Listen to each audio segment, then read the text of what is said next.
Assalamualaikum warahmatullahi wabarakatuh. Perkenalkan, nama saya Muhammad Kafidin dengan NIM 23020360103. Tujuan saya untuk membuat video kali ini untuk memenuhi tugas ujian akhir semester dengan mata kuliah ilmu negara. Di sini mengambil tema tentang penerapan check and balance dalam pembagian kekuasaan. Jadi untuk yang pertama itu pengertian. Untuk pengertian check and balance adalah sistem pengawasan dan saling membatasi kekuasaan antara lembaga-lembaga negara, eksekutif, legislatif, dan yudikatif agar tidak ada lembaga yang terlalu kuat dan menyalahgunakan kekuasaan. Tujuan utama adalah untuk memastikan bahwa setiap lembaga bekerja sesuai dengan tugasnya dan tidak melampaui batas kewenangannya. Pembagian kekuasaan dalam negara demokrasi. Dalam negara demokrasi, kekuasaan dibagi menjadi 3 cabang utama. Yang pertama ada eksekutif, terus legislatif dan yudikatif.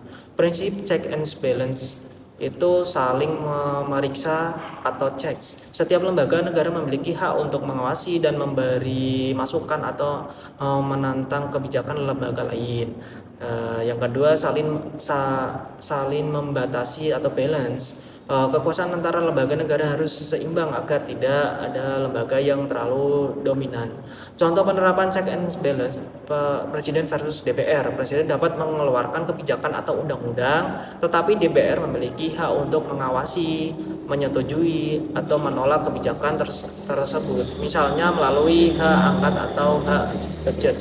DPR versus Presiden. DPR dapat mengajukan interpelasi atau hak angket untuk menguji kebijakan eksekutif yang dianggap merugikan rakyat atau tidak sesuai dengan konstitusi.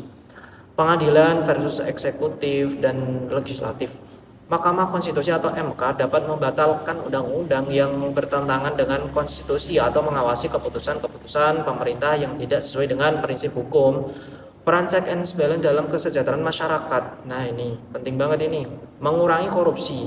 Jadi dengan adanya pengawasan antara lembaga, potensi penyalahgunaan kekuasaan dan korupsi dapat dikurangi sehingga lebih banyak sumber daya negara yang digunakan untuk kepentingan rakyat.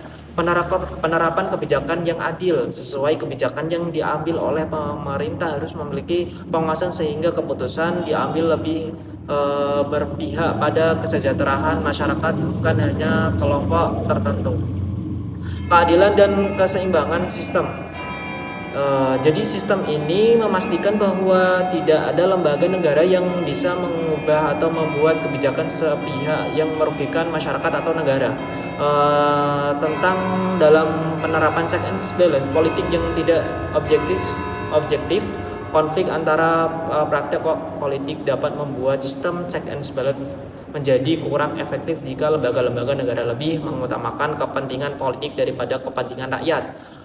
Koalisi pemerintah. Dalam sistem koalisi, lembaga eksekutif dan legislatif seringkali mendukung sehingga pengawasan antara keduanya bisa kurang tajam. Ketergantungan kekuasaan. Jika lembaga eksekutif atau yudikatif tergantung pada eksekutif dalam hal anggaran, hal ini bisa melemahkan independensi lembaga tersebut dalam menjalankan fungsi check and balance. Jadi kesimpulannya, sistem check and balance sangat penting untuk menjaga keseimbangan kekuasaan antara lembaga negara dan mencegah penyalahgunaan kekuasaan.